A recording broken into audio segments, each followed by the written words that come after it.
narco terrorismo, India की police ये कोई कदम न भूले बा, long live,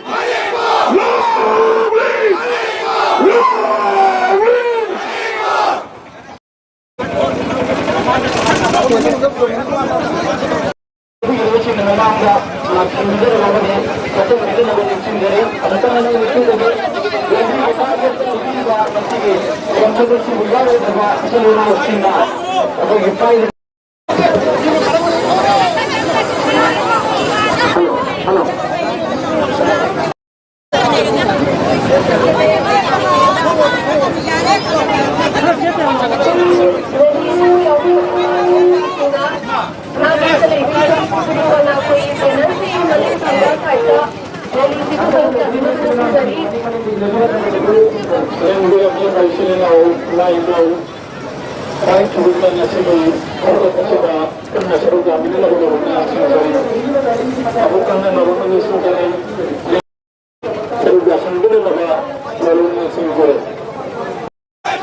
Coordinating Committee on Manipur Security National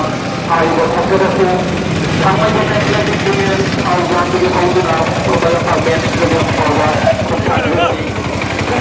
Ayuda Konfederasi Dalam Kedua Kata Terlebih Ayuda Dalam Program Menegakkan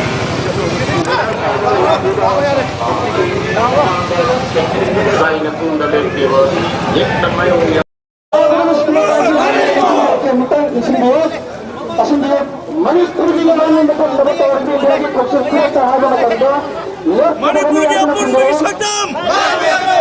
Manipur के अपन बगी सकदम मणिपुर के अपन बगी सकदम लॉन्ग लिव मतों में की लंबारा की में नार्को टेररिस्टिंग आना हज़रत ममतंदा पांथों की तरह वाले आजर कुंडे नार्को टेररिस्टिंग सूत नबा हर मतंदा यार लाल लोग में पावो खुला लोकत पा हर मतंदा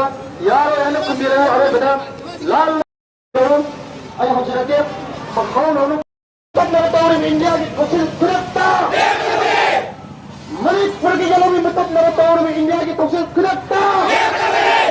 india ki taluk kurut nai ba tawau india ki taluk kurut nai ba tawau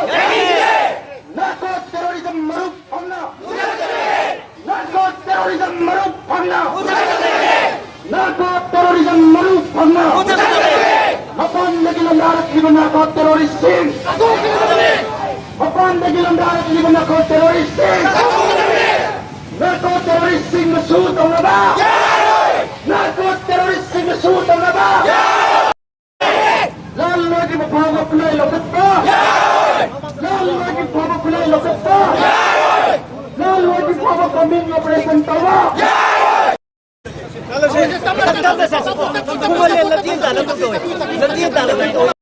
Lapuri ko gusto rin si line mari sa tupi na kuyi lapuri ba gusto rin si ginafanta sindalang sila ba kung ginagay ng nulusoy nasige Manipur kanda kusap asida sa yaga lapuri ba kuyi nasige tuwan ba narco terrorist in the suit on the bar narco terrorist in the suit on the bar narco terrorist in the suit on the bar NRC sarana ba thalang kuma lan loi ru fawa combing operation tawi aroi haibna chingba amadi manipur ka bi aroi haibna chingba khola ko ya ga lodna ngasi ge khomcha da silam thajara pani ngasi thawda hawkiba mi ge tang ahum Lising ini pun gumdo ko gi hawdu na sa tharagi ba narco terrorist singi ateka sida landa asida irisa kaya thawai ne patha pe ki ꯏꯔꯩꯆꯥꯁꯤꯡ ꯑꯁꯤꯅ ꯃꯅꯤꯄꯨꯔꯒꯤ ꯉꯝꯈꯩꯕꯨ ꯀꯥꯏꯕ ꯌꯥꯔꯣꯏ ꯍꯥꯏꯗꯨꯅ ꯉꯝꯈꯩ ꯉꯥꯛꯆꯔꯤꯕ ꯏꯔꯩꯆꯥꯁꯤꯡꯗ ꯑꯣꯟꯁꯤꯟꯗꯨꯅ narco ꯇꯦꯔꯣꯔꯤꯁꯁꯤꯡꯅ ꯈꯨꯠ ꯊꯥꯔꯛꯄ ꯃꯇꯝꯗ narco ꯇꯦꯔꯣꯔꯤꯁꯁꯤꯡꯒꯤ ꯃꯊꯛꯇ ꯊꯕꯛ ꯊꯧꯔꯝ ꯂꯧꯈꯠꯄꯒꯤ ꯃꯍꯨꯠꯇ ꯏꯔꯩꯆꯥꯁꯤꯡ ꯑꯁꯤꯕꯨ ꯇꯥꯟꯅꯗꯨꯅ ꯐꯥꯅꯅꯕ ꯍꯣꯠꯅꯕ ꯑꯃꯗꯤ ꯃꯈꯣꯏꯅ ꯄꯥꯏꯖꯔꯤꯕ ꯈꯨꯟ ꯉꯥꯛꯄꯗ ꯄꯥꯏꯖꯔꯤba ꯈꯨꯠꯁꯨ ꯈꯨꯠꯂꯥꯏꯁꯤꯡ ꯂꯧꯈꯠꯅꯅ ꯍꯣꯠꯅꯔꯤꯕ ꯀꯌꯥꯁꯤꯡ ꯑꯁꯤ ꯌꯥꯅꯤꯡꯗꯦ ꯑꯃꯗꯤ ꯏꯟꯗꯤꯌꯥ ꯒꯣꯔꯃꯦꯟꯅ ꯃꯅꯤꯄꯨꯔꯕꯨ ꯇꯣꯈꯥꯏꯕ ꯃꯐꯝ ꯑꯃꯒꯨꯝ ꯃꯤꯅꯥꯏ ꯅꯥꯏꯊꯥꯡꯒꯨꯝ ꯊꯝꯅꯅꯕ ꯍꯣꯠꯅꯔꯤꯕ ꯀꯌꯥꯁꯤꯡ ꯑꯁꯤ ꯌꯥꯅꯤꯡꯗꯦ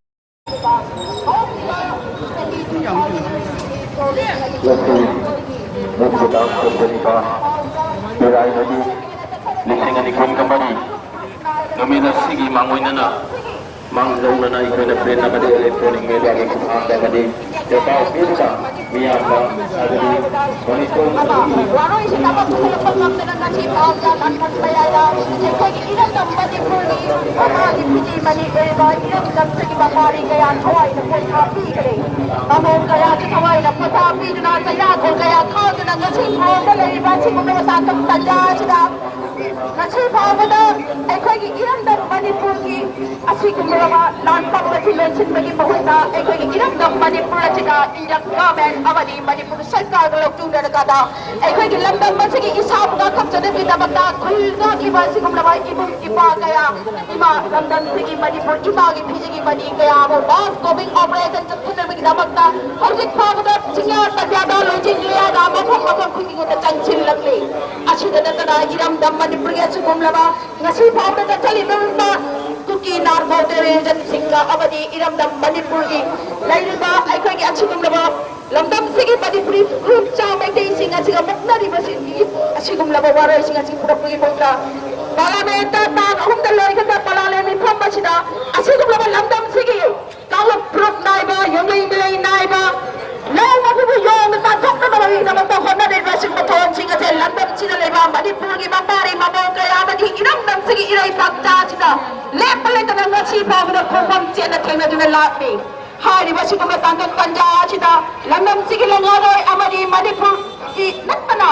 india ge lengaroi sida chore se pangam de tangkak panja sida iram sida ngasi de iramdam manipur ngasi khomja sida sarok yab laminari ba iramdam sigi nong season bawa di nang ligi na get pelaiba iramdam sigi idai baca khai ibin matna ekoi amat to ba pireta amat to ba makalo gala na isa sagi khotne do male gile rai khot asi lagi wa na mo den kajara khabar da ekoi pul law bilati manipur da ya hobe putana na amarwa india ri bharate khomasta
lalong kamot kami ang presenta ng mga matanda,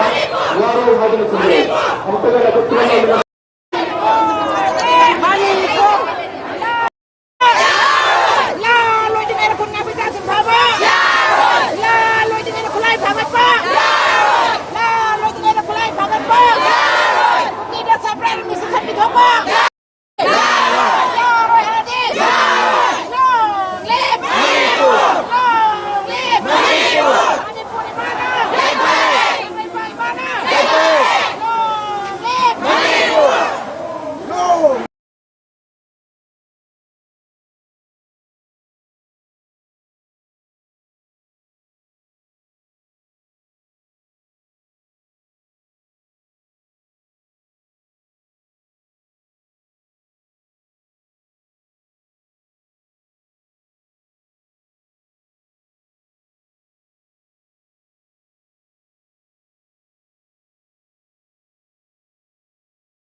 kulay lokat pa hay matanda yaro yana kumbira are bada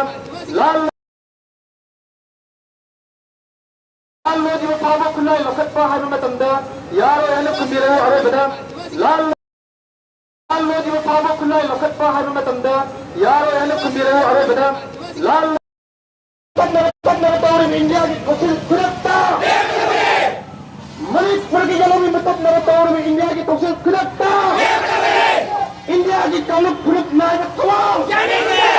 India की taluk group नायब कमाल नाको terrorism मरुप फंगना नाको terrorism मरुप फंगना नाको terrorism मरुप फंगना अपन नगिलन दारत की नाको terrorist अपन नगिलन दारत की नाको terrorist नाको terrorist Singh suit होना narco-teroris sinusutan na ba? Mapandagil ang darat yun ang narco-terrorising ana hajar pamatanda tanpa kibarawari hajar ng kundero narco-terroris sinusutan na ba hajar matanda yaro lalo di mapama kulay lokat pa hajar matanda yaro yan ang kundero are bada lalo ay hajar magkaw na ano pag naratorin India kusil kurata Manipur की जलो में मतलब नरतौर में India की तौसील खुलता India की taluk group नायब कमाल इंडिया की taluk kuruk naibak kawal. Narco terrorism maruf pangna. Narco terrorism maruf pangna. Narco terrorism maruf pangna. Mapan lagi landarat liban narco terrorism. Mapan lagi landarat liban narco terrorism. Narco terrorism masud ang naba. Narco terrorism masud ang naba. Lalo lagi mapapapulay lokat pa. Lalo lagi mapapapulay lokat pa. Lalo lagi mapapaming operasyon tawa.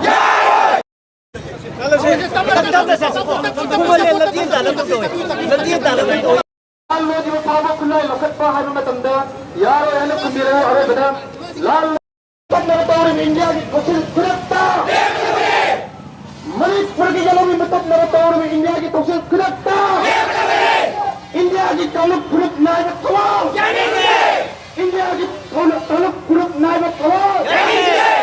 नाको terrorism मरुप पन्ना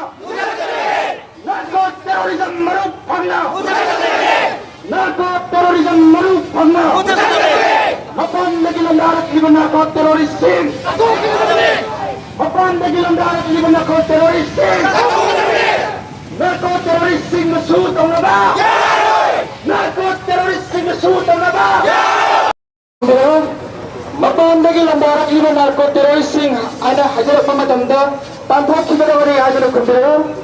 नाको टेररिस्टिंग मसूद औनबा हाजिर मतंदा यारो लाल लोजी में पावो खुलाई लोकत पा हाजिर मतंदा यारो yana kumbiro are bada lal ay hajrake makhon onu panna taur in india ki koshis khurata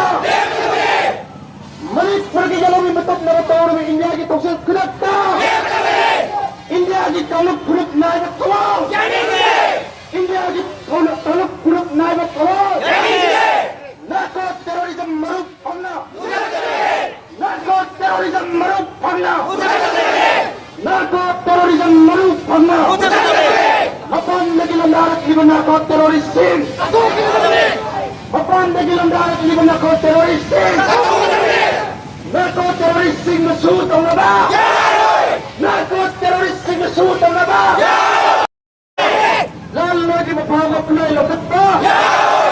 lalo lagi mapapapulay lokat pa lalo lagi mapapaming operasyon tawa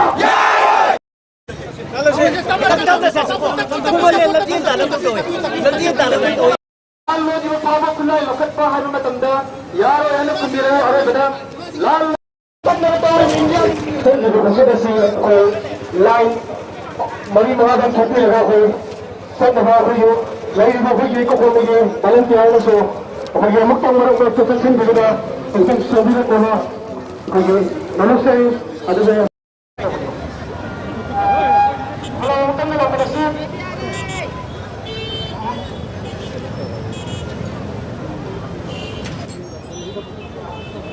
aduga lambi nga matay na biniba tantang sige nung sisaraba imarawin sa sisinaw singkwal kulimanda Manipur kan bagi konsep tersebut sarga sekian hadu wapansu mai pitol dah hatan ini sendiri Agabis kita mata telah biniba misiraba sinaw sing ya rakadi napoi na ko bisi sarga ko ya habisi kau buda na renius ko sarga ko hadu wapansu mai pitol dah hatan ini sendiri Kalau langsung kemudian Manipur ke dalam ini bukan mengetahui di India itu hasil kedata. Hal lalu kemudian Manipur ke dalam ini bukan mengetahui di India itu hasil kedata. Manipur ke dalam ini bukan mengetahui di India itu hasil kedata.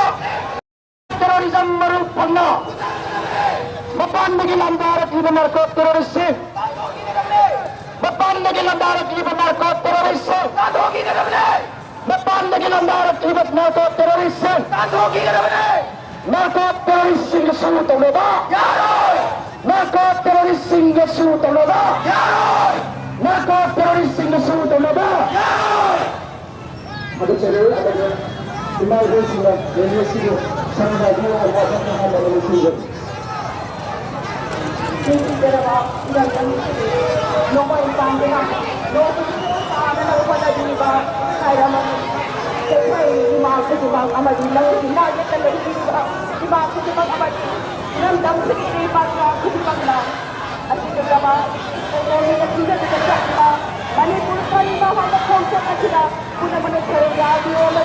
아동마던 성장하고 그러더라 아무것도 얼마 돌아오게 되다가 아침으로 이런 남자들 부러지고 대체 이사했잖아 이사했잖아 아무것도 아무것도 기대되나 이런 남자들 부러지고 아무것도 전화한다 나오는 일이라겠다 아동마던 대야비오는 전화하는 사람들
Mapandagilan narating mga terrorism kumata.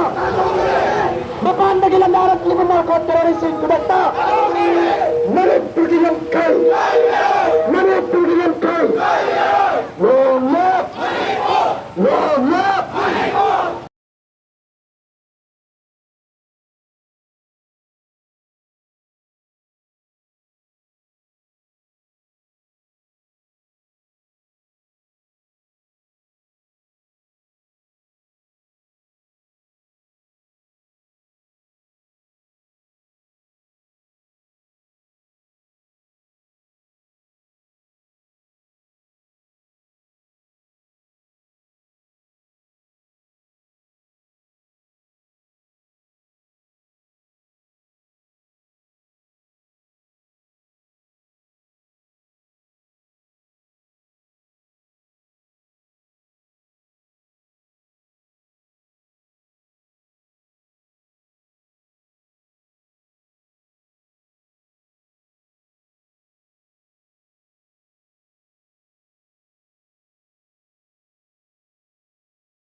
Kami gudang ahok lusingani kopro hundo pagi sathar kubang sunnar ko torobi singi landa dagi.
किताब चल पैसा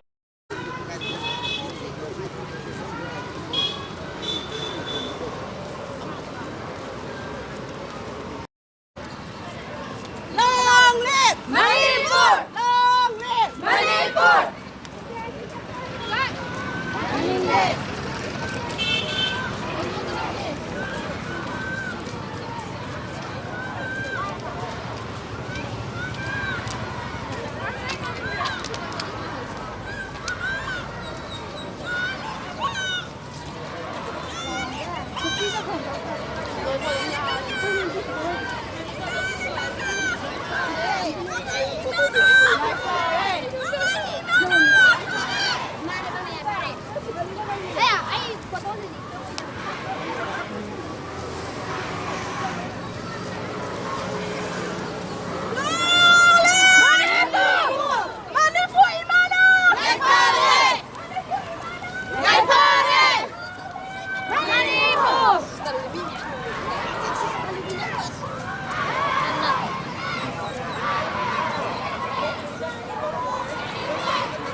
suutunnaba narco-terroristiga suutunnaba narco-terroristiga suutunnaba inaasiisanahan naga tagaan tuula lagi punya kesini pernah lakukan long yang lagi bawa kopi operasi baba yang lagi bawa kopi operasi baba yang lagi bawa kopi operasi baba mari pergian kau long kenapa gimana mari pergi jalan mutan tahun India di tafsir kereta mari pergi jalan mutan tahun India di tafsir kereta India di kamu perut naik betawa India di kamu perut naik betawa India di kamu perut naik betawa lalu di bawah kuliah pesing dek kelai lokata lalu di bawah kuliah pesing dek kelai lokata maka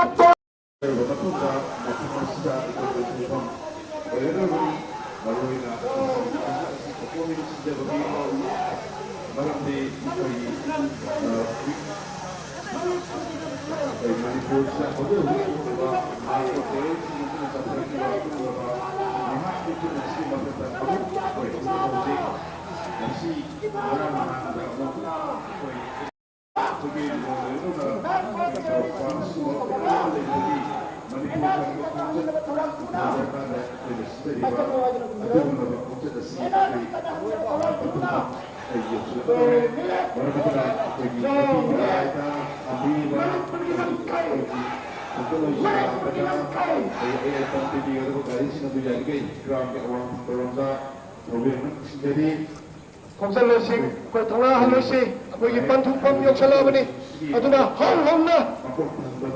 Manipur, inagi macam ya hong na, kau Manipur cuma ini mohon aku budi mak, aku pun nak terima kau ni. Aduna aku pun nak salam ni se. Narco terorisme maru bhangna, narco terorisme maru bhangna, narco terorisme suutulwa, narco terorisme suutulwa, narco terorisme suutulwa. NRC sana ba thalang thuna, NRC sana ba thalang thuna. Lal lodi bhav khunna pasindi khulal khutta, lal lodi bhav khunna pasindi khulal khutta, lal lodi bhav khunna pasindi khulal khutta. Lalu bhav ko minna presenta ba lalu bhav ko minna presenta ba lalu bhav ko minna presenta ba India kamu proof na बताओ India kamu proof na बताओ Manipur ye लोग में मुतन ना बताओ रे India की तफसील खुदकता Manipur ye लोग में मुतन ना बताओ रे India की तफसील खुदकता narco terrorism maru bhangna narco terrorism maru bhangna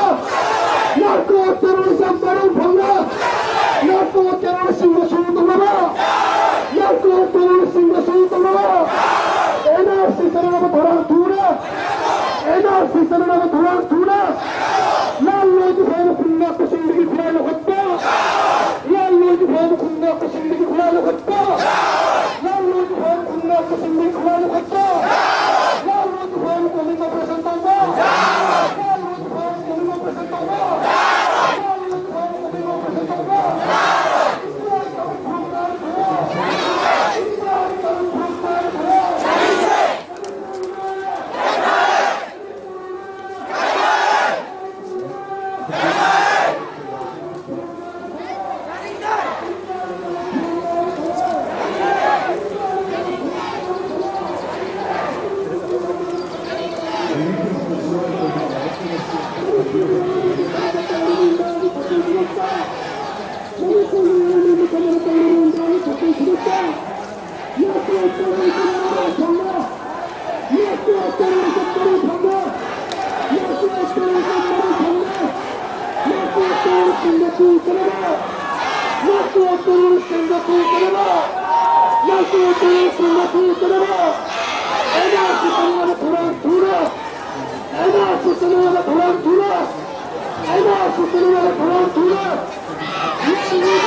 Terminal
Nampaknya central proses sampai ba?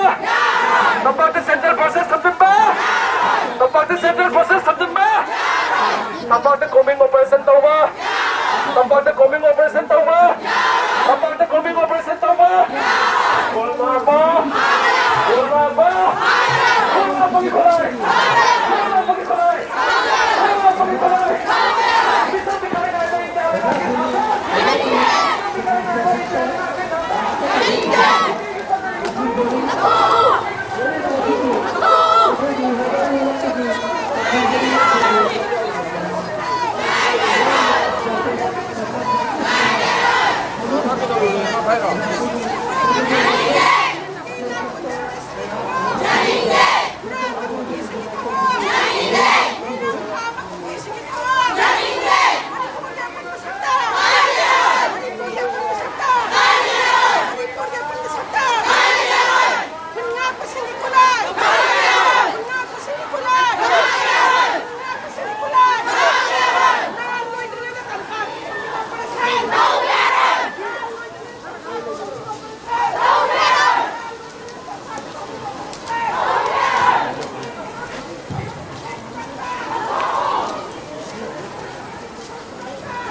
Terima kasih.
Manipur की येलोमी मुथानब तौरीब इंडिया की थौसिल खुदकता मणिपुर की येलोमी मुथानब तौरीब इंडिया की थौसिल खुदकता इंडिया की कांगलु फुरुम नायब थवों इंडिया की कांगलु फुरुम नायब थवों नार्को टेररिज्म मरु नार्को टेररिस्ट सिंह सु तौनबा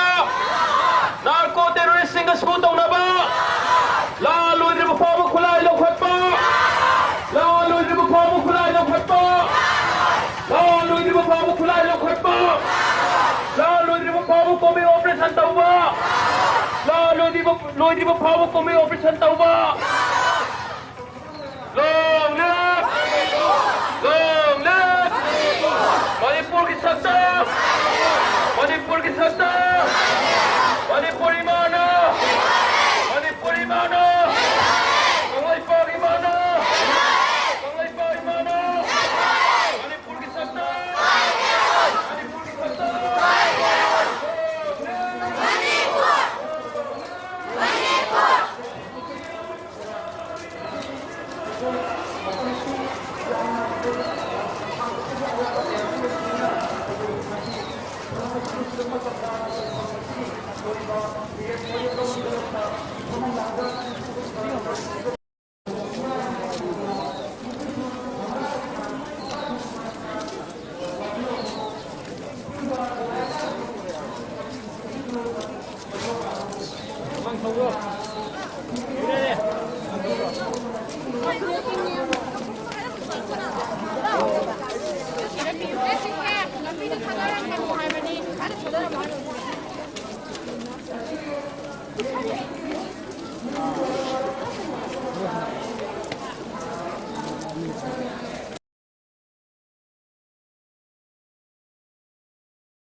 लान lotion फावा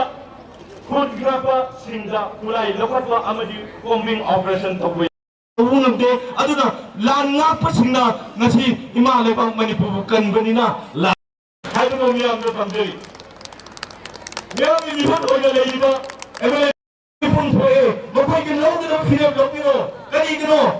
ana demand to bunga manga akhoi ki MLA minister singna demand to bunga drip se kari gino adu matam chupda lepkadani haiba wafam ado ngasi gi mifam asida thamjage aduga akhoi adugum laba मीन खुदों चाब लौगनी अखोई मसेन अमना अमा Huygens Narga लेबगे बतम नते इमा लेबाग इरमदम कंजी हायरगदि अखोई अमतो ओइना पुंजनची हाइबा वफम अदो मियाम द थमजगे अदुगा आई मियाम द थमजगे इमा लेबाग मणिपुर ने याइफरे कांगलेपाग इमा ने याइफरे कांगलेपाग इमा गी दमक्ता मचा कया थवाई थान नबगी दमक्ता सेम सारगा लेरी हाइबसे मसी मियाम द थमजरगा मथांग असिदे तेंजे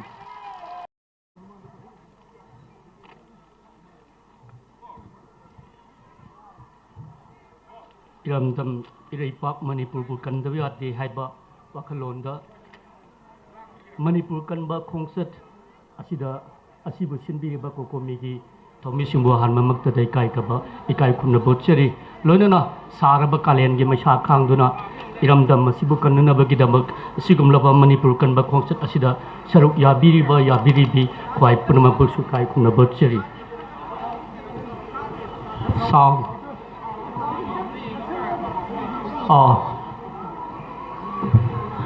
पुनमपु इकाई खुमना बोचरी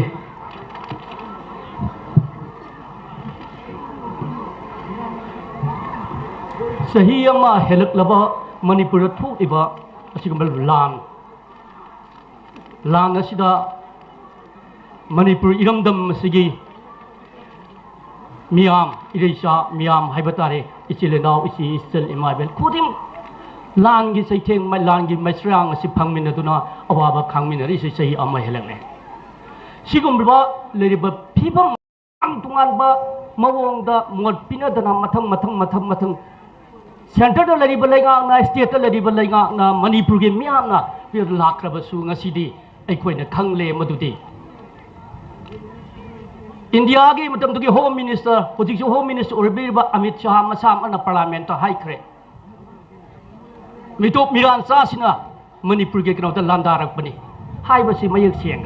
एक्सटर्नल एग्रेशन ने हाइबसे हाइख्रबने हंदकता यूनाइटेड नेशंस ता यूएन दा इंडिया की मिहुतना मणिपुर इरांग असि हौरक फम नाखै सेंग थमख्रबने इंडिया की एक्सटर्नल अफेयर्स मिनिस्टर मसामकना म्यांमार की मरुइबा टॉप लीडर्स सिंग फमिनदुना वारी साबदा ओरिबा इंडिया अमदी म्यांमार सिगी मरक्ता लेपाकनी सिगी लेनरिबा राजनीति की मतंग नैनबदा मणिपुर की इशू असि इंडिया अमदी म्यांमार अनी की मरक्ता थोकलिबा नगी पॉलिटिक्स अदुगा मरी लेनै हाइदना इंडिया म्यांमार दा थोकलिबा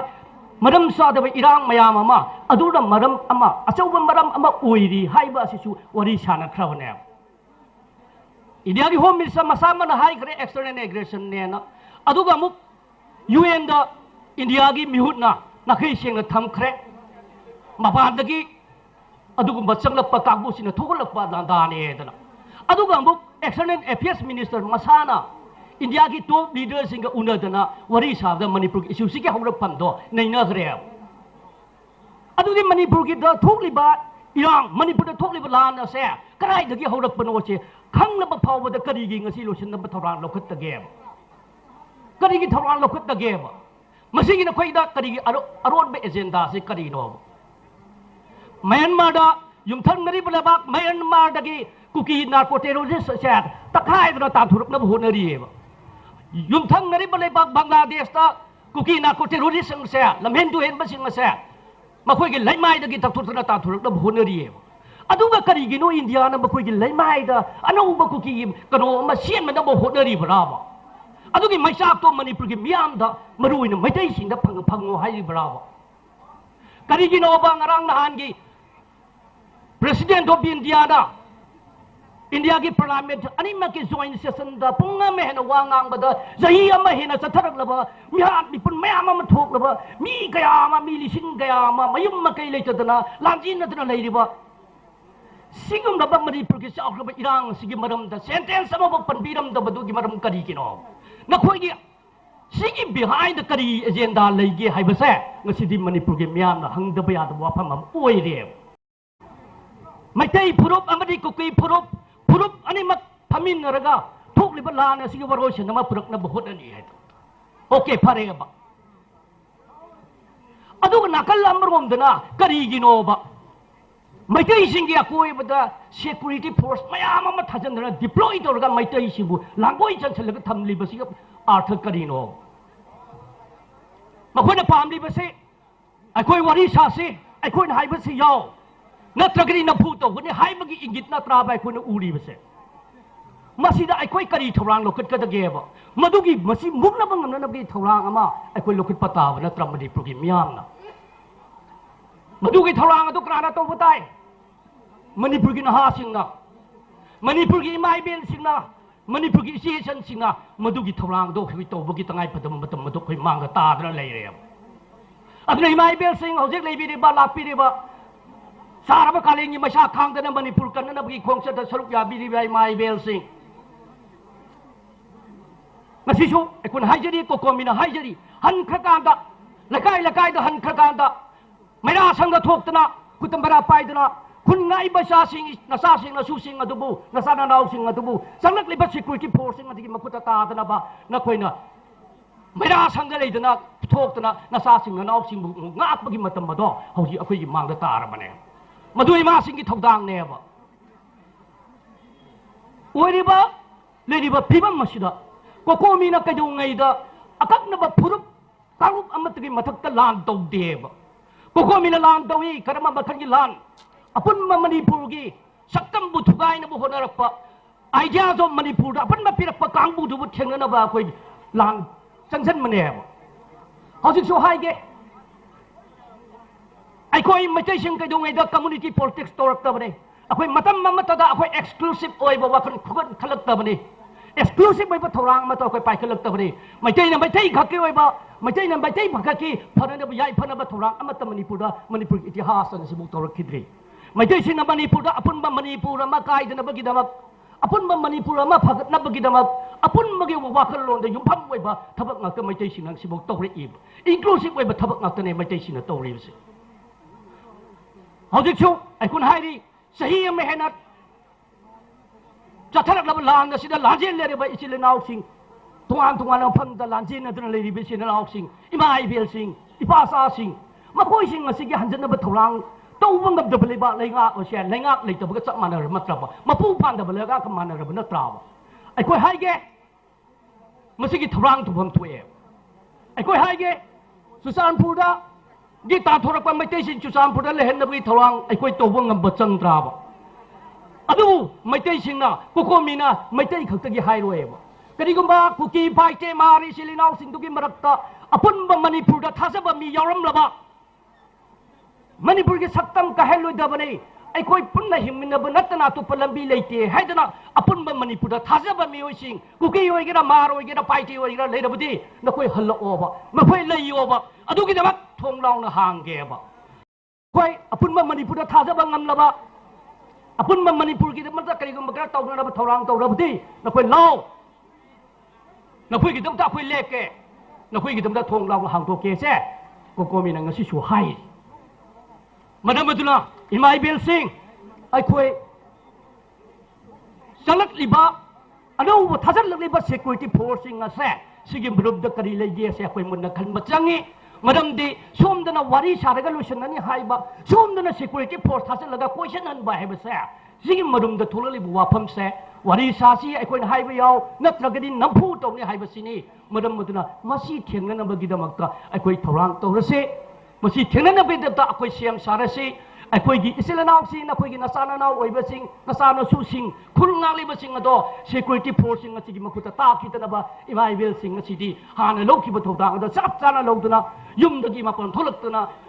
mayra sang da yarik na kuta mayra pai na nasanaw oy basing bu ngak chen bagi matam du oire hai bo wapam che thamjaraga matang swa tension jage thank you Kokomina Sinbi Duna Pangthok Liba Manipur Kanba Khongchat Manipur Kanba Khongchat asida saruk yabir ba punamakpu ikok nona khuramjari yamna kalengi saraba nungsa khangduna lepa leitana lakpiri ba punamakpu su taramna woksa bagalena ai waron kha thamjage mangde so haibi khre Manipur asi kaihan ningdaba kanguna lawi Manipur thugai bi aroi haidna Manipur se kanglu phurup kayana community kunthra ga marina khunda ba dum leipak ni haidna aikhoi punamak amatoi ne leigadabani leminagadabani habise lawda adamak lei kanana lawi mitei singna law Mitei Singi organization Amata Mitei Haiba community is a Palaga Katang Maming Thondi All Manipur Students Union All Manipur Coordinating Committee All Manipur is a Loin of Yaroga upon Basic Consalakan upon Bagi Wakalona Sida Aikoina Special Autonomy for Manipur Manipur Pumbada Special Autonomy Piga the Bani have said Tandra Lai Amarum Dana so-called cookie singsina taliba sidi makoi go ba tongan ba makoi gi cookie haibo se simakatang pallaganda cookie NP cookie students organization haidna tongan leibi singse masa gi mamingda masa gi furup to kanaba semba adugumba luk ngak to oina tawi aduna masina takpadi akoi mitei singdi yamna inclusive oiba apun Manipur amagi masak to mahaning dabo kangbu ni habese khangi ngasi dik sarkar pan male Manipur se lengak leiboi ning kai gi no habeda ngarang si Imphal East ki DC na 27 June 2024 da 144 jari loina na tongan mafam des posting tariba SDC mayama point da mai magi maru oiba point sing da duty punanaba duty assignment order thoi nanghoroi dum matagum kokomina Manipur kan bu khongchat sile adu oradi akoi sarkar leiri hawasi utsi haibagi matagum Imphal SDC na 144 jari re magi staff sing mafam da sillaga aduda duty tagadabane na silak pase yam phajai sarkar ma leibagi matawni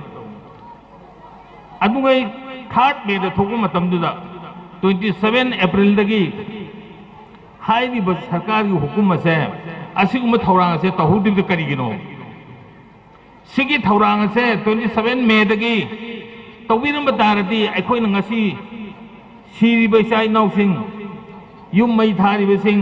bulldozer na takai garba mafam sing asi mang khidro matamadu di government karai le hoge Manipur government ki security karai le hoge aduna adugum baje kona singapa kona pangthorpa habise masina maram oi na khone lekha ta bagi lambi da sumchan chale ahing yarek tana gari mapot lakodo ki hanbanai dana thongna ga loina na ima sing thingam badagi ngasi ekhoi gi phiram se kai bangam drimni asigumba ima sing se ekhoi gi Manipur gi ekhoi mitei gi damakta leibiri ba ima sing damakta ekhoi chauthok sei kuki na hai mitei sing gi di nupi sing na mang tharakanda arambai na tungda leraga ri khun ngakpa sing na tungda leraga makhoi na matungda thuppa kanda lanje tholei hai aduna aikoi nupi singdi sep oiba jaga da thamgani aduga aikoina lan thengnagani hai tongan strategy kaya du arwasu makoi nupi singna mang thana chakpa ngamde kuki nupi singna mamang da thoga thongna phane akoi ima gi matok tamba ngamde akoi ima sigi top yamna peculiar oiba tamjaninga oiba prithvi punamangna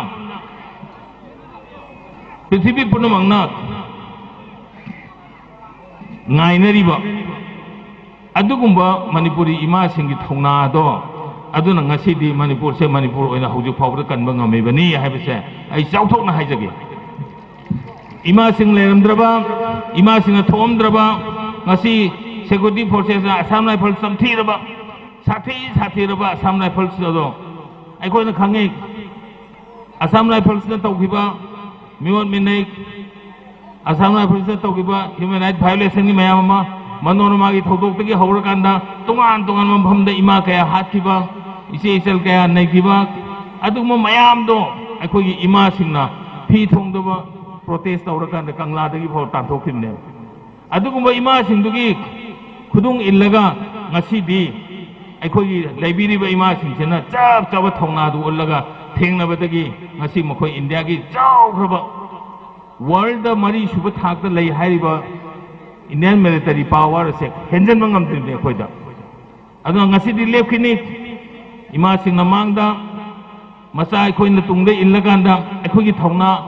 utpata bani adugumba government gi security forces singna yengbidraba kanbidraba kaya ma thajalaga jo akhoi na uba phangdraba kachin goya de lotna kuki bu senana bagi damta kuki bu tek ta kaidana protect tawna bagi damta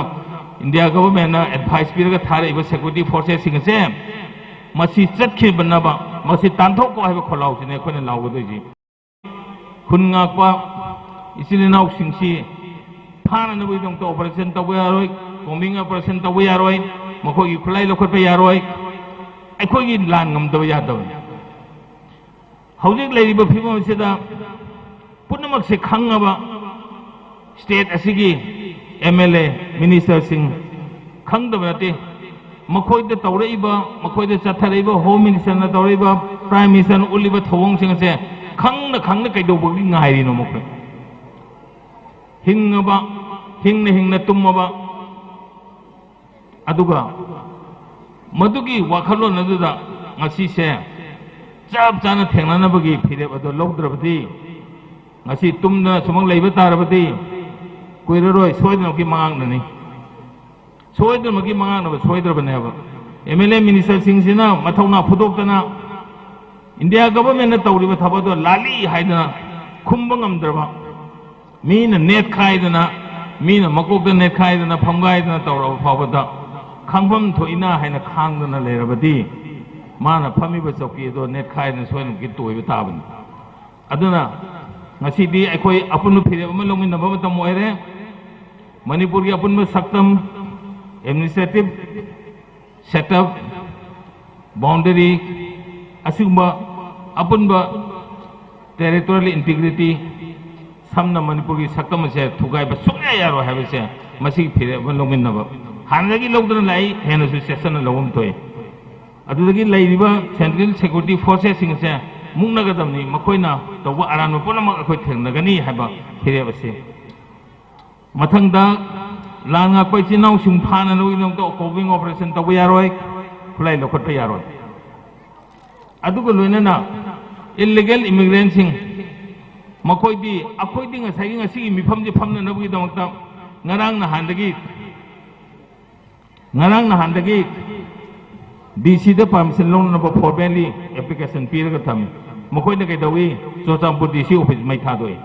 makoi na mai thado paduda yawhibadi makoi si illegal immigrant ni haiba khangna naba document mayam mai thado kan da makoi se mitom nate haina saklo na bagi dongta masak kan na bagi dongta DC office mai thado im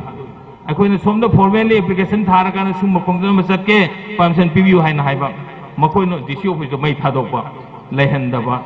tem haiba aduni khena bai bu adu sigi asigumba yamna akhoi mitai sing ngasi phawbada processing se yamna ningthina changsalai besigi mayokta lebiba chin kuki narco terrorist sing se masi khandong nabagi damakta Manipur NRC gi thabak se khudak da hogadabni aduga loinana akhoi gi leiriba lepa sigi imaibel sing isel sing punamangna aina loiselaguda haijaning badi hairiba India ki divisive policy sina akhoi masen thugaina naba machet tananaba sinaba se yaroi India ki sigumba policy se singna gadabani aduna Manipur thugai no khonba yaroi haiba illegal immigrants sing se khudak da tak thong na bidong ta NRC sana hangada bani Manipur apun beda special autonomy thamgadam amagi kangpru amagi nataba mitei gi nataba kuki gi nataba sokol naga gi nataba aiko gi apun Manipur amagi damakta special autonomy pigadam ni haibase masidi aiko na aiko gi demand di aduga amaronda kuki singna separate administration among namo statehood among namo territory union territory adagi di among union territory dagi di 6 schedule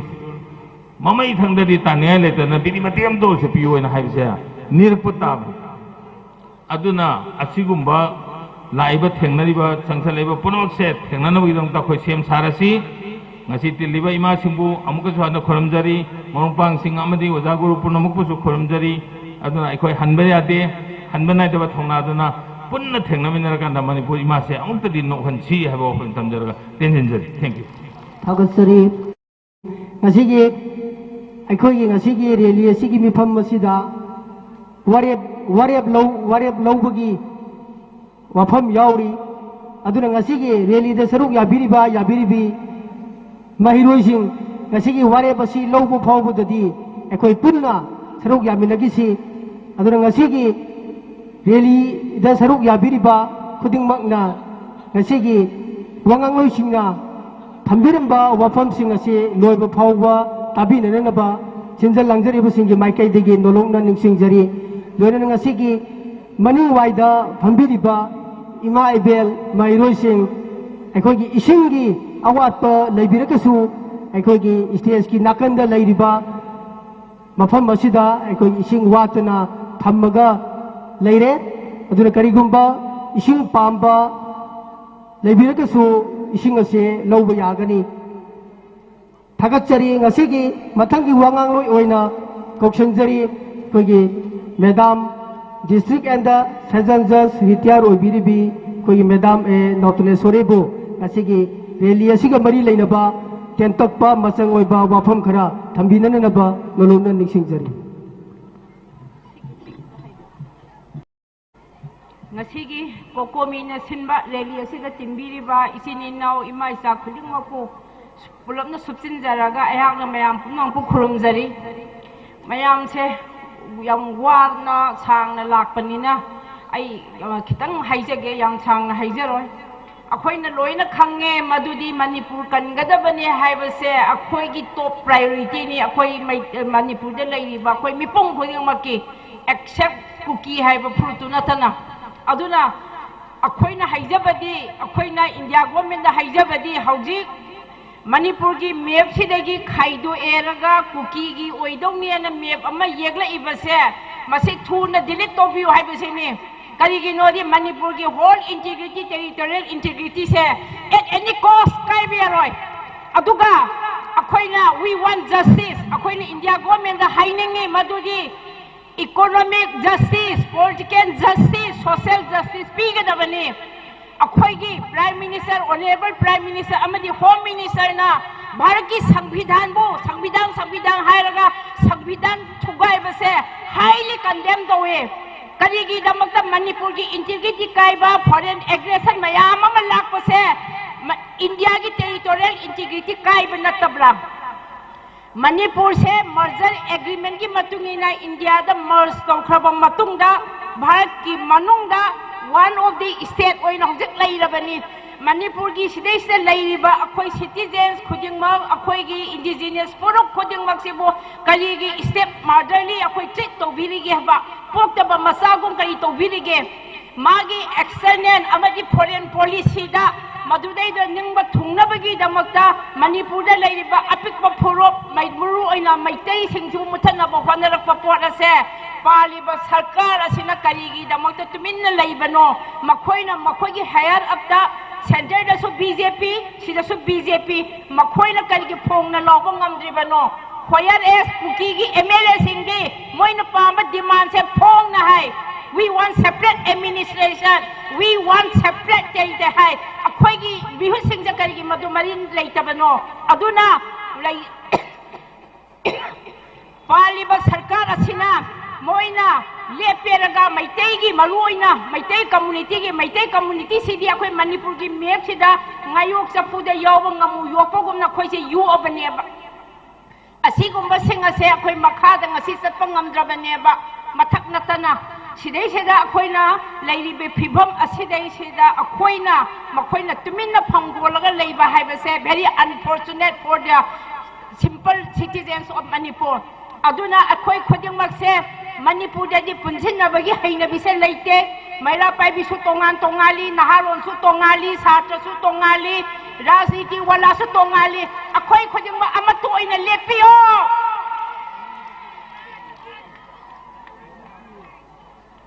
akhoi na huzik Manipur gi merger agreement amuk lakpa matamda Manipur ki merger agreement se Indian Constitution ke Article 363 da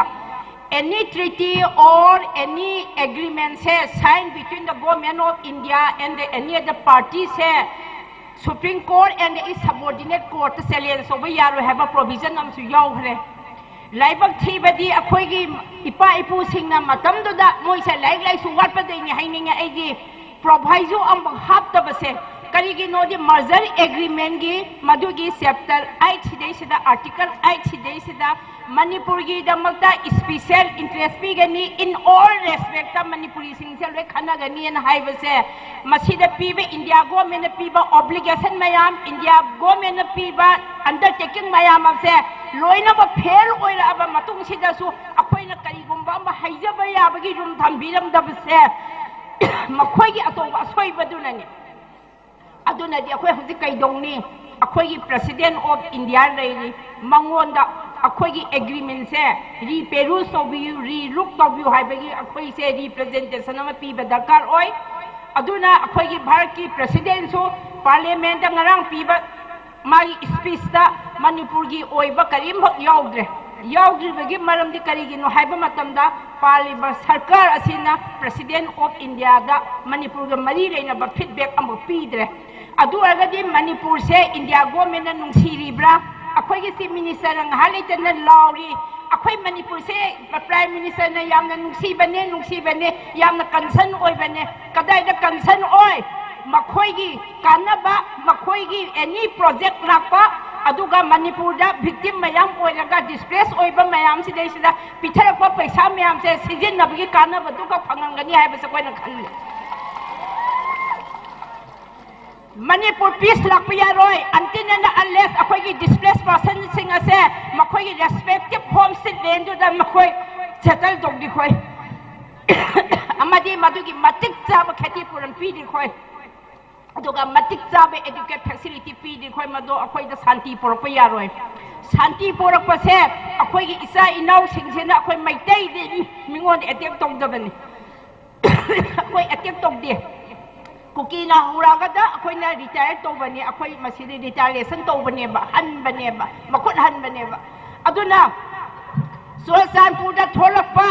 irang mayam adu dei du da sidai sida molest toba rape toba nupi mayam mo torture toba crime against women toba mayam do madugi pau da tabadegi dead for da nopok sengmai rom da sidai sida tawreraga mafi thong da pu hibe wani adu bo mafi thong da pu ba do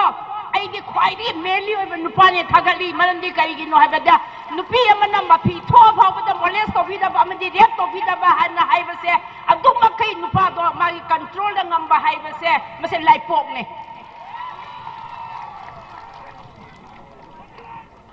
aduna kaidowe akhoi gi angang sing sigiba hat khiba gi di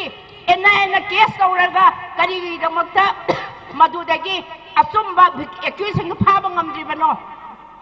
aduga bheli sidadi ena la eraga police ki mateng loreraga mayam sidai sida ena samon tharga affair tawrega mayam tawri masagi khulngaksa tawba mayam ama police na phari Manipuri police maitai police sing kari gi madu phabno IS leiba IPS leiba so moina tamakpa moi gi sinbham do gi matungina ai gi sarkar da good assistant pifam thoktra adu aragadi kuki singna akhoi do olaiba mayam sina akhoi na sugumada akhoi step lawragadi that shall be against in the interest of maitai and moi haiba kari haide aduna de kukina Churachandpurda thorpa irangdana tumina leisanba district administrator amadi SP gi mathakta legal action law makhoibu suspend to moi sabi sagi logtho amadi makhoi su affair sa leraga moi su jail na thajalo haibase kananta na mawa logde khoyare swai sidai se ima mera paibi na treraga satra isa singchina khara chuangba we want justice haibadana tear gas kapsale rubber bullet kapsale mi singda soinai ba mayam amle mado is it justice mase justice ra adu oiragadi akhoi lingzen manadabagi asobo khudam ne kuki singi di bureaucracy officer oiro high profile gi oiro magi community gi phanabagi damakta moina lamben se yana ga seme kui di ngai 22 gi September thara subject to correction date ti kari gi damakta kuki bu indigenous person ne na haire ga kuki bu moi bu kari gi damakta moi tribe oina schedule tribe of the Manipur oina kari gi recognize to bano kari gi get notification thok pano thoi ba se kanano akhoi gi representative singchina cabinet decision pass tawreraga cabinet resolution lawreraga madudai duda state gazette notification thok pane abase India government da taina ba yaroi Manipur gi leader singi so atauba moi gi responsibility lei bane makhoi na lokham thok pane adu oiragadi akhoi na state assembly da amadi cabinet decision da madu kakthalo dana adu su kakthate tumina kuki singi di thabak tawrasu online da tawrega paisa adum piba moi gi benefit adum yenba makhoina map am puthora Manipur de gi mullani hairasu karimba madu confront tawra ngamdaba voice am raise tawba ngamdaba singsu bo moi bo akhoi gi lusingbo oyena haibada mo ikai daro Bangladesh ki Prime Minister Phawan Highway Bangon offer kaya tawrai America dagi hojik yamna near future da akhoi gi neighbor country ama state ama form tawrakadare thorakadore masigi akiba phange adu aragadi akhoi Manipur da natumin leiri aigi kana ba vested interest kaya lawirga abuse of power tawraga adudai da Manipur da yegle iba map se kuki singi so Manipur khaidokhaga Mizoram khaidokhaga yariba BJP bu lusing liba akhoi gi honorable prime minister amadi honorable home minister na tawrega moi makha da GG na tariba akhoi leader mayam singa sebo moi bu station da asoba moi gi kari kanaba phangadori banoba moina imale baki da makta sigani imale mayam gi toba yani heta haiba machindana thabak tawbadana madugi thabak ambang result am ulaktabasina Manipur da leiriba mayam se akhoi khoirangi khoisawi hojik aigi my humble appeal to all Manipuris leiriba maitai amadi tribal naga aduga atai leiriba akhoi gi indigenous group mayam ase akhoi pulap puleraga kukina hanigi dumana peaceful coexistence laise na hairabagadi leire illegal migrants mayam sing ase loina baktak thokri phawbadadi akhoi la lepa yaroi aduna akhoi mayam haiba masi leminase aduna maitai nupi singi amadi akhoi gi isinina kabui muslim mayam yauriba dharma da leiba mayam gi akhoi gi ngasigi apunbagi pangan sina akhoi gi Manipur gi imagi kappase taithokpada akhoi mayam na mateng pangminasi aduga aroibo oina angtang logjage mayam su khumbira o yai phare haidana Manipur imana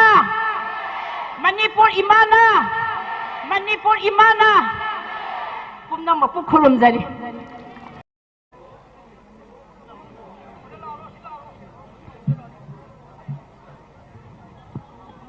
थागतसरी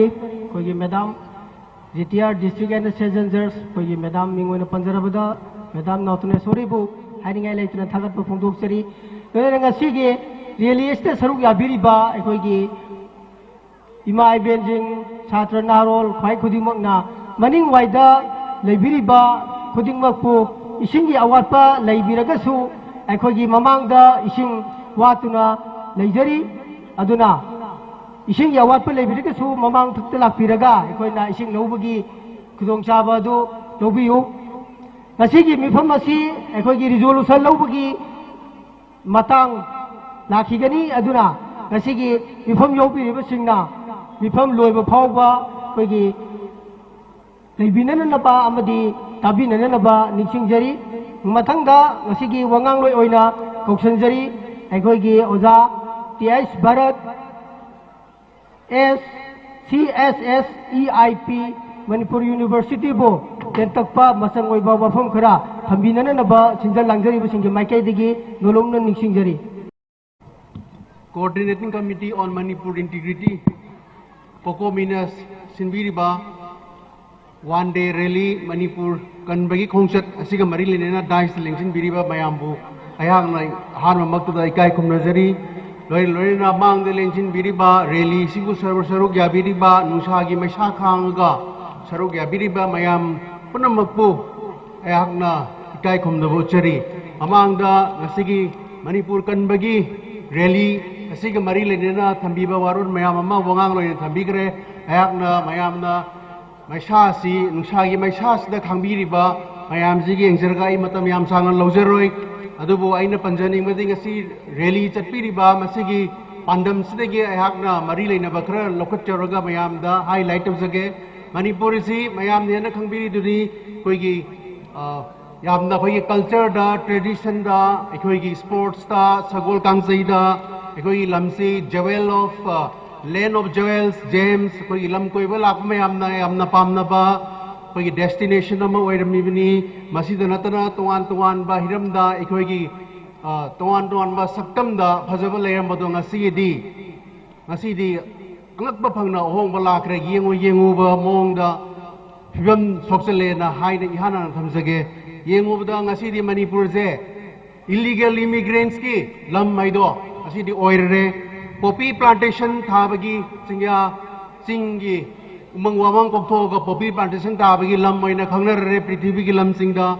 drug trafficking amasung drug manufacturing gi lam moina lonare amasung masida ratana Myanmar rom dagi pusalakpa arms and ammunition khulai pusalapgi lam moina lonare yengu bada phibam soksale ngasidi yengu ekoina national highway da 37 da yengu matam da ekoi nong mada chang da yadraba ekoi essential commodities sing pusalakpada kuki militant sing na thattana changandatana ekoi praja da aduki matu chaitheng pi base leirabani masida ratana ekoi land and the people ekoi lam sei da mamang da wangang loina thambigriba sahi kyagi mamang digi leirmaba ekoi lamdam asibo ngasidi yengu bada separate administration bureau Union Territory Pure demand to Rosana Ngasidi Ekoi Lamse Segai Pium the Lapose, Aduna Yengu Pium the Soxil Lapagi Pium the Lapose, Lapose Mayam the Hena, Tangi Duni, Masida Natana, Ekoi Ladiba, Yellow Migi, me machine to demographic imbalance and Mayam the Hena, Tangi Duni Ngasidi Ekoi, population machine say Aduki Matic Yam the Handa Gravani, Maruina Ekoina, Tengariba, Ekoi Ladiba, Lamdam Sudais, Ekoina, Kudakda, Karikari Tobaya have said, I see Ekoi. Koi lokapam thokpa koi step hokadabani maruina first koi na Manipur ke sabtam Manipur ki territorial integrity Manipur ki administrative integrity kan bai basa koi miyam ki koi digi marugoi ba priority ni aduna masi ga mari lai nang asi Poko Minas Sinbiri ba one day rally ase masi yam na matang jaba maram jaba koi ki justice ama phangna ba changsalak ba phongdang amani na ina mayam da thamjaningi haitare yengo 1967 da Manipur ga Thangnariba Myanmar da sigi border line ji kilometer chahum ga Maudrai pani masidai da Samankhari ji kilometer tara kitani mayam ne na social media da Thangnari viduni adura sidai da Kuki gi MLA masamang na ikriba article da 1967 digi hauna Myanmar digi refugee lising kun changduna kunda laita duna laikrabani Adagi 1998 da Myanmar ki military government lakpe matong ina tongan ba refugee mayam changa lakrabani aduna 1967 dagi sangriba mito illegal immigrant lising kun ni mathak changrib se masidi ekoi lamdam sida makoi ki macha masu makoi ki suron charon lairamani haiba se masi yam chumba koi evidence lairba masi sakam mamani en masi ekoi na masumba Changhal Laiba, illegal immigrants sing, Amasung government of Indiana, Ngaki Oiba, Torang Lokapanataba, Myanmar romda leiriba sarkar military government sida ngahangak leibani na aikoi gi saman khataba border sing sida ngahang leitana changchal leiba kudam moina ngarang na hansu Tamenglong da maring ta bakunda Myanmar illegal immigrants mayam changchal do leiba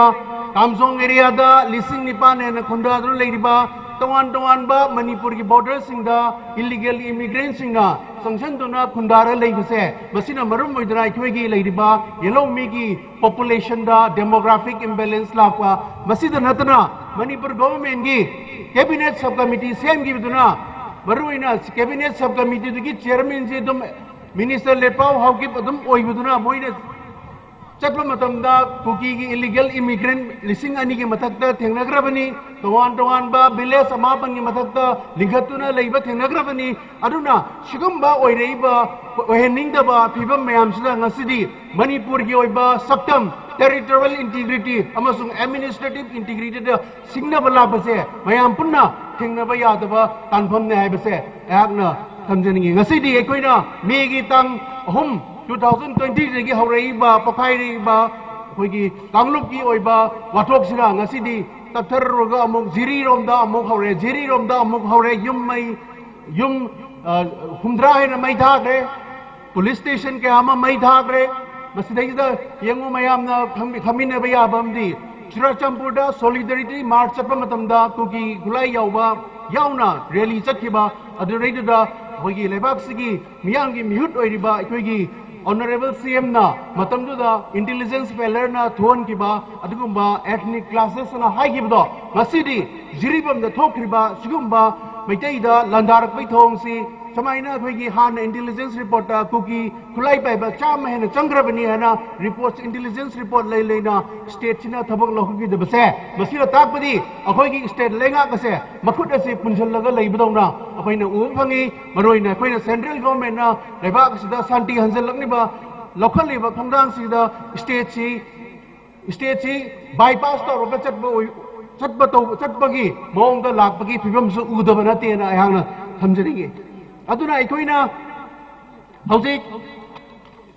mayam punna akoina changchal midaba yabasi Manipur da suspension of operation su jima sundok do ba yaroi no more su haibase masi akoina matam punamakta masi akoina lep minna kada lep masi ki demand si dum tawraga legedabani masi da natana akoina ubang da ba loijing loya da kuki militant singna nomai kapsa leiba kunja sing da leiba adugumba emotional problem mokoi de leiba anxiety do akoina uwa phangde phangmangam de akoina waram do riba sing do akoina kamai do haibase akoi saruk akoigi su saruk yabam thoe na ina thamjaninge masi da natana akoina akoigi leiriba loijing leya da leiriba akoi kunja sing da kapthareiba afaba makal di khulai sing si kadai digi lakpano nong da kanamtel kadai digi lakpano maina sugi oiba khulai sing di matam gi oiba security advisor na akoina inspection tok da lengdar lei hai adobo akoigi leiriba akoi bi leiba loijing loya da leiba kungang sing da kuki militant sing na afaba makal gi nongoi pai kapsal leiba nongoi sing je kadai di lakpano haibasi madi masi bagda kanamta naina ba haina ba ta ki ba leite adobo ngase andakta security ki review da honorable home minister na kaupiba meeting to da 60 days ki manung da arms recovery cham numit humbuni manung da recovery tongni haibase masi ji ekoina si gi natara chingda leiba apha makal gi khulai sinari ba singse masi ji ana khoi ju recover tongmi hai tau darka oi haibase thamjaningi matam su yamna lojeroi aduna khoina Manipur integrity si matam puna maki akoina ngakse bangamna ba miyam puna akoina si NRC chanhan ba mathautai masida natana akoina tongan ba akoigi illegal immigrants sing se khandoptana makoi muki lam thadokhi ba changan da ba border fencing to ba akoigi tongan ba warep lominarga akoina akoigi Manipur saktam kaidana ba hona bine si haiba wafam je thamjarga matang da losinjarga thank you matangi wangang loi oina koksenjari kokomigi women thuingi convener obiribi kogi ima larik leimana masang oiba tentakpa rally asiga mari leinaba wafam khara thambina nabagi makta sinjal angjari basingi maikai degi nolona ningsingjari makta da lamdam sibuk koliba ipa khuman thawbu hanna ikok no na khuramjai ngasidi matam change tha tara manga phare metang ahum dagi ไอ้คอยชาชาอดุกิมติไอ้คอยวาระอีไม่รับไปวิชาชิงนะไม่รับไปวินะน้องรักที่วัดเท่าดังอิมานะลอยนะครั้งนี้ลอยปุณมักสูปุณชินงช่างนะคุไม่เลยปานะอิมาเลยบักkita makna kan bangam bagiไอ้คอยเท่าดังลงสิเขาจีเขาจีวันนี้มาพิบัมสิอามุกดาหันนะอินนับนั่นเลยจะนำมาจีริบามุสุเลยบัมจับบังขังนั่นนะกางคงใจนะก็สิมณีปุรกิสิตายเลยบ้าไอ้คุยกิมณีปุรกิงำใครง่ายไปชาสิงชูเลยบัมจับบังขังเดชาชาพวกก็มีกี่วันเอฟเช่ลอยตรีพาวเดิมดีคุณน่ะบอกเอาว่าบักกะยาขังมินาซีวันเอฟอาบักิบักขับปนะอคนสับเจ้าซีล้านนักก็พาไปยารอยสเตทกอเมนอินเดียกอเมนมาปานนักกีฬาก็อาสามไล่พนะลูกพี่อคนทำดังน้องเช่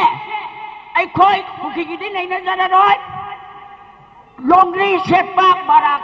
ลากับพี่เสรีเสร็จเด็กกันนะมันนี่ผู้กินยาทำยาแช่ลอยฉลามมาบันนี้ฮัดกี้birengi matamda ilu ko tarpai raga adhara piraga khara samudna ai khoi manipur kal hongna ba hona ba se sarkar su huki ge mele tara nadi mantri ani yaw nadi leli sa pa yaw ngami yawan jani ni moi su akhoi gi mang thang na akhoi lai ri ana sarkar da natana ato pa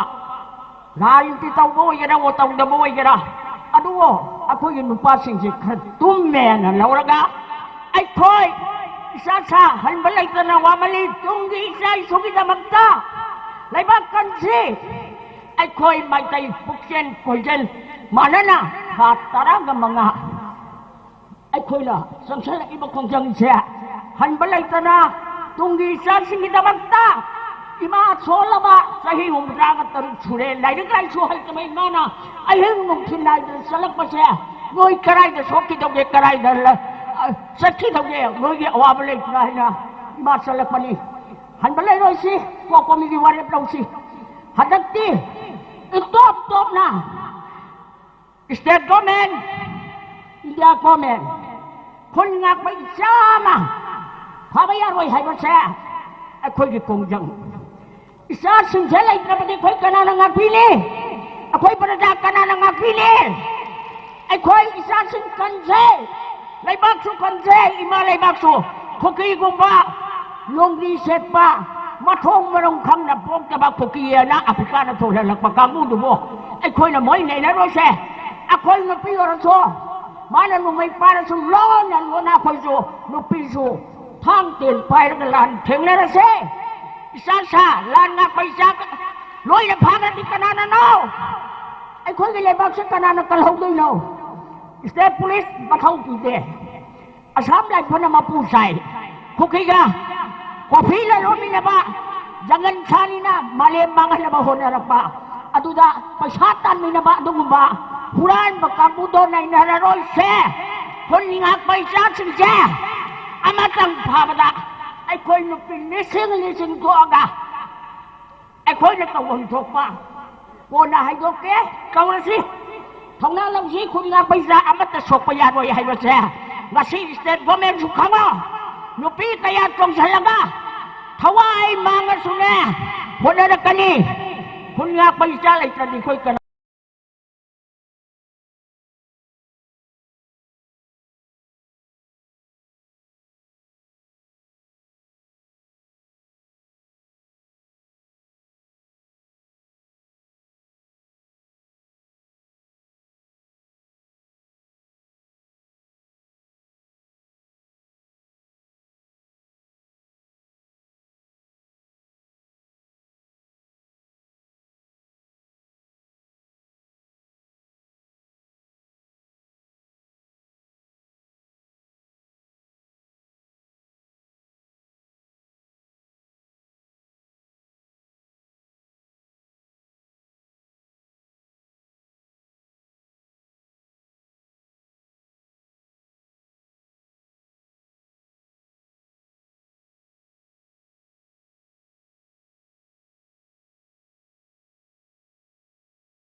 ima leibak kan min le sia nga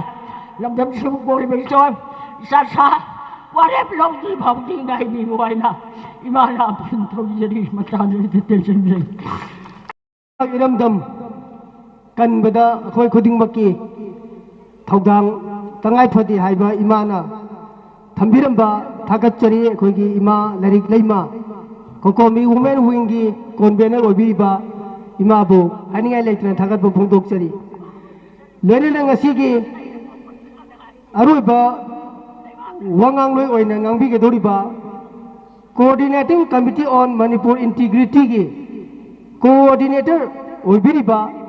ikai khumdabada matik charaba khoigi yamba somarendro thokjombo ngasigi kokumina sinjal langjariba rally asige mari leinaba masang oiba wafam khara thambinanaba loinana aikhoigi kokumigi assistant coordinator singna ngasigi mamang thakta ngangbiriba wafam sing masang oiba tasan khomjin jaraga semjaba aikhoigi ngasigi mifam asigi warep ngasigi coordinator gi wangang bagi matungda coordinator masamakna ngasigi warep sing ase lauthokpagi tanja aduga iroinana ngasigi meeting rally asiga mari leinaba masang oiba wafam ngangbinanabagi damakta kai khumdabada matik charaba kokomigi coordinator oibiriba thoksom somarendro lengchon biraknaba ningsingjari ꯑꯍꯥꯟꯕꯃꯛꯇꯗ ꯑꯩꯈꯣꯏꯒꯤ ꯉꯁꯤ ꯑꯁꯤꯒꯨꯝꯂꯕ ꯃꯅꯤꯄꯨꯔ ꯀꯟꯕ ꯈꯣꯡꯆꯠ ꯃꯤꯌꯥꯝꯒꯤ ꯋꯥꯔꯦꯞ ꯂꯧꯃꯤꯟꯅꯕꯒꯤ ꯅꯨꯃꯤꯠ ꯑꯁꯤꯗ ꯃꯅꯤꯄꯨꯔ ꯀꯟꯗꯕ ꯌꯥꯗꯦ ꯍꯥꯏꯗꯨꯅ ꯀꯣꯀꯣꯃꯤꯅ ꯍꯥꯏꯖꯔꯨꯕꯗ ꯂꯦꯡꯕꯤꯔꯛꯂꯤꯕ ꯃꯅꯤꯄꯨꯔ ꯀꯟꯅꯕꯒꯤꯗꯃꯛꯇ ꯑꯋꯥꯕ ꯀꯌꯥ ꯊꯥꯗꯣꯛꯇꯨꯅ ꯅꯨꯡꯁꯥꯒꯤ ꯃꯩꯁꯥ ꯅꯣꯡꯖꯨꯒꯤ ꯑꯋꯥꯕ ꯀꯌꯥ ꯍꯨꯟꯗꯣꯛꯂꯝꯃꯒ ꯊꯩꯗꯣꯛꯂꯝꯃꯒ ngasi khongchat asida lakpiriba khudingmakpu kokomigi saitegi ikai khumnabo loina nolokna khurumjari dengbiret liba mayam asi yaudana aikoi khunai asi kanbangam loi khunai asi kannabgidamakta koi kongobi nang asi wakhan taminana bgidamakta aikoi hairiba akhoigi apunba miyangoi ba manipur oiba khongchat asi sinjabani ꯍꯧꯖꯤꯛ ꯃꯅꯤꯄꯨꯔ ꯑꯁꯤ ꯑꯃꯝꯕ ꯍꯥꯏꯕꯗꯨ ꯑꯣꯏꯔꯦ ꯑꯗꯨꯕꯨ ꯑꯩꯈꯣꯏꯅ ꯅꯤꯡꯁꯤꯡꯒꯗꯕꯗꯤ ꯑꯃꯝꯕ ꯃꯇꯝꯗ ꯀꯔꯤ ꯀꯔꯤ ꯎꯏ ꯑꯃꯝꯕ ꯃꯇꯝꯗ ꯊꯥꯖꯗꯅ ꯑꯩꯈꯣꯏꯅ ꯊꯋꯥꯟꯃꯤꯆꯥꯛ ꯀꯌꯥ ꯑꯃ ꯎꯕ ꯐꯪꯒꯅꯤ ꯑꯗꯨ ꯃꯝꯂꯕ ꯃꯇꯝꯗ ꯃꯤꯌꯥꯝꯒꯤ ꯃꯝꯂꯕ ꯃꯇꯝꯗ ꯂꯥꯟꯃꯤ ꯀꯌꯥ ꯑꯃ ꯊꯣꯛꯂꯛꯀꯅꯤ ꯃꯈꯣꯏꯅꯤ ꯊꯋꯥꯟꯃꯤꯆꯥꯛꯁꯤꯡꯗꯨꯗꯤ ꯊꯋꯥꯟꯃꯤꯆꯥꯛ ꯑꯆꯪꯕ ꯈꯔ ꯑꯩꯈꯣꯏꯒꯤ ꯃꯔꯛꯇꯒꯤ ꯍꯟꯗꯛ ꯃꯥꯡꯈ꯭ꯔꯦ maduna drupatra oina ngalang gudoribani auna aikoi amamba matam sida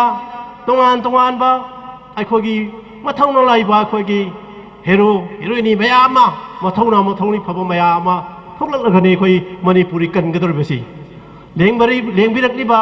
imai ben isi naw khuding mangna hairiba thawna leina khoi manipur kan bada akiba leitana khoi saruk yamina badu kokomigi saitagi amukso hanna haijari aikoi india da tilubadagi akoina kari india da tawkhibage haibadu ai ningsingjage aikoina india da tiluba batungda india gi damakta akoi export ki thakta india bo awang ba thakta manipuri singna thambi adagi india bo awang ba thakta jagoi isai culture gi thakta india bu malengi bafamda awaba phida amasu umupibi adagi amana science na technology jo manipuri singna india gi damakta awang phida ama amu kanduna thambiri adugi mathakta akhoida india gi law and order ngak na bimakta manipur gi state force na akhoi e machine bu akhoi miam kayama masing khangdana akhoi gi e machine halan grabani madu su india pende india na pende bisi karino magi namakta sport asowa phida thambire magi nubuda koi 이 머리 ma'am हाना खरे माना मरम वर्गा हुजे अखोई तोंगान तोंगान ब community ma'am लोय थुगाइरे pen म को लेते हौजिकती मणिपुर से पुंगलोय लोखिनबगी फिल्म मदुदिन तारकलेबसिदि अदुनैना अमम मतम अमा यरोगले अदुना खुनाय सिगी लेबिरिबा मपिंग खुदिमंगना मतिंग लेबा खुनाय अमा ओइहोक्त्रगदी मतिंग लेबा थौना लेबा अदुगुम्बा नुपी नत्रग नुपादो ओइहोक्त्रगदी अखोई खुनाय असे मखोइगी तोंगान तोंगान पॉलिसीदा अखोई लोइखिबा याबगी फिल्म मदु लेरकपुदुनि ngasi अखोई कुकुमिना हाइबा लाल असि हाइबा फिल्म असि करम मोंग तोरिबनो हाइबदु खमिनबा मथौ ताबदुने खोइदे ngasi मयाम पुन्ना खोंचत असि चमिनरगा थोलइबे लानसे कम्युनिटी अनिगी मरक्ता थोकप नते गवर्नमेंट ऑफ इंडिया की हाइबदु पुन्ना नबिनोक्ता अखोई मयामदा अखोई खंगहनजबनी अखोइना निंसिंगदबा मा मणिपुर की तोंगान तोंगान बा मियामदा खगतबा मिहुत मयाम अमा इंडिया दा थाखरे इंडिया हेक यौरबुदगी कई तौरी मखासे खोइसे करीमता तौबा ngamdaba फाजन पुजिलबा अदुगुमा लीडर अमा ओइना लोइना ओइरगा लाकपा ngasi karam मणिपुर की मिहुतसिंगा मतिंग लेना इंडिया की मायोक्ता वा ngamba ngambage अखोइना ngarang lawi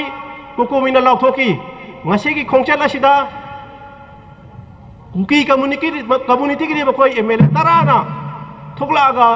any थबक खुदिमक Tawi अखोइगिदि अखोइना MLA मंत्री यावबियु हाबदे कनामता लाते मसी मतिंग लेत्रबा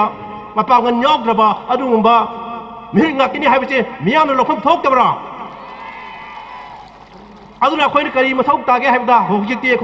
अखोइगी मतिंग लेबा मिहुत अदो खंद्रगदि अखोइगी खुनाय असे कनमंगमोय अदो मतिंग लेबा थौना लेबा अखोइ मिसिंग खल्लगंदा अखोइगी खुनाय असे कनमंगमनि अदुना अखोइ ngasi दगिदि मतिंग लेबा खुनाय अमा मयाम ओइरसि अकीबा लेतबा खुनाय अमा अखोइदा चिंगनिबा खुदिमा थेंगनगदबनि अदुना लोइसल्लकपदा अइना मियाम दा हाइजनिंगबदि अखोइना ngасai अखोइना लौरिबा वारेप खरा वारेप सिगसि मियाम या पामा मयामना खसाई मयाम ये खोगी सोलोगनदा हाखिबा सोलोगनदा लावखिबा अदुगुम्बा वारेप सिंग अदुनी मयामना पाम्बिरगदि अखोई खुद थांखपिराव अदु हापचिनिंबा लेरगसो अखोई मयामदा दुम हाइजरके मयाम ngасai खोइना लावखिबा सोलोगन सिंग अदुदगी खोलाव सिंग अदुगी अहेनमा थोइदोकबा हापचदे ngasi मणिपुर कनबा खोंचत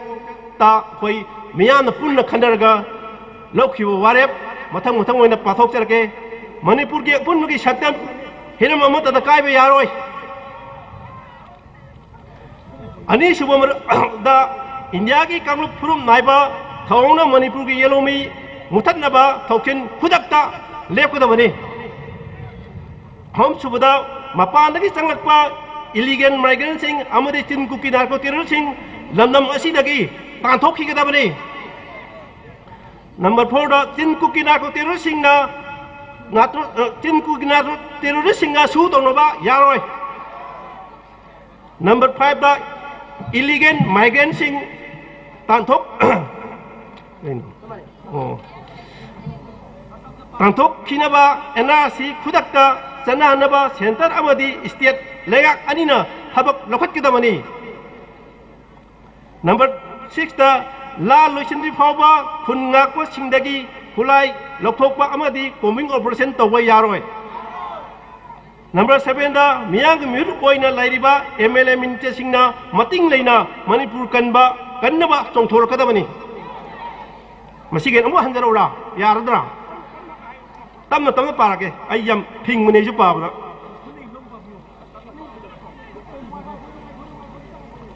जमाना नत्रो पुने इबिगा आहान बदा सी जमाना ब्राउजिंग आहान बदा नंबर 1 आई एग्जाम थुरे हैना तम तम पारके मणिपुर की अपुनमगी सक्तम हिरम अमतदा थुगाइबे यारवय आहान वारे नंबर 2 दा इंडिया की कांग्लुप फुरुप नाइबा थवोंगना मणिपुर की येलोमी मुथतनबा थौकिन खुदक्ता लेपकदबनी नंबर 3 दा मपानदगी चंगलकपा illegal migrant Singh अमदि चिनकुकी narco terrorist Singh नमदम असिदगी तांथोखिगदबनी Number 4 da tin kuki narco terrorist singa su taunaba yarwai. Number 5 da illegal migrant sing tanthok kinaba NRC khudakta chata hanaba center amadi state lengak anina thabak lokhatkadabani. Number 6 da lal loisindri phauba hun ngakwa singdagi khulai lokhatpa amadi bombing operation tawba yarwai. Masi ima singi thaunani angko phang tawgadabani. Aduga number 7 da miyang mir oina lairiba MLA minister singna mating leina Manipur kannaba chongthorakadabani sini lejalje maya myare ko munama pukhorum jari ima laibak no Manipur imara munama pukhorum jari ngasigi hom khara thambikrabagi matungda miyamdigi lawjaba suggestion amadi अखोगी ngасai laujakhiba slogan singadi maraktagi अखोगी warep taret adu lobire warep taret asi miyamna yare haina laujaraga ngasigi thoram mase loishanabagi tanja adu yorokpatuna maram warga ngasigi thakaluai phongdok pinanaba loinana mayam ima benjing hangtang leibigo akhoi apunba kholaoma lominabagi tanja adu lominagi si अखोगी ball of thanks pibaga iroinana ngasigi ngasagi slogan sing adu amuktang lepkhallaga punna longminabagi tanja adu longminagi si ngaihaktang mayam amukta haidok phigi kanu ngaihaktang lepi kho ball of thanks pibinabagi damakta ngasigi akogi kokomi gi executive member aibam anan akogi taw ananna ngasigi ball of thanks pibibaga loinana ngasigi ngasagi akoina rally satpada lobbikiba khonjen hauraba akogi manipur gi ngam khai kai bi yaroi amadi irei pak iramdam asibo punna ngangminabagi thogdang adu lominasi haibagi wafam sing adu amato oina leminabi tanja adu lominasi tang kungani pan irai namit english singani ga gunga mari haidiba nominasi da aikoi kokomina sinja langja duna sasariba dungloba manipur kan ba khongchat asigi ngasigi yangge ba asauba khongchat asida aikoi gi sorok yabi gi ba lekai lekai degi lakpiri ba akhoi gi ima loop sing organization sing club amadi mara pai bi school college sing loina na ngasi gi akhoi gi hai ba manipur kan ba khongset asida thawai hakchang yauna akhoi saruk yabi gi ba honorable akhoi ming oina panjarabada khoi gi thoksom ni sikanta aduga ako sapam ni sikanta aduga khoi gi wangai kendra gi MLA honorable MLA Thangzam Arun Kumar Busu akhoi senjalangjari ba kokomi gi mai degi ikai khumnabaga loina thagarba phongdok chari loina na ngasi gi tongan ba akhoi gi lup singdegi lakpiri ba ima sing punama pusu thagarba phongdok chari loina na ngasi gi akhoi gi hek ngasi gi khongchat asibo hek haubudegi na loiba phauba miyamda pak sanna akhoi uhun miriba khangan miriba amadi live thadana miyam da yang miriba print namadi electronic media gi sinau sung buju thagar ba phongdok sari loina na akhoi gi tongan ba akhoi gi political party gi ikai gumne jari ba singna singju akhoi gi hairi ba miyam gi manipur kan ba khongset asida saruk yabi ba gi da makta thagar ba phongdok antang ana haidara ba miyam akhoi aina manipur gi yelong ni mutana mayam na ayo hauna kumbilang ba mayang pang nalunga kulung kapay usin dari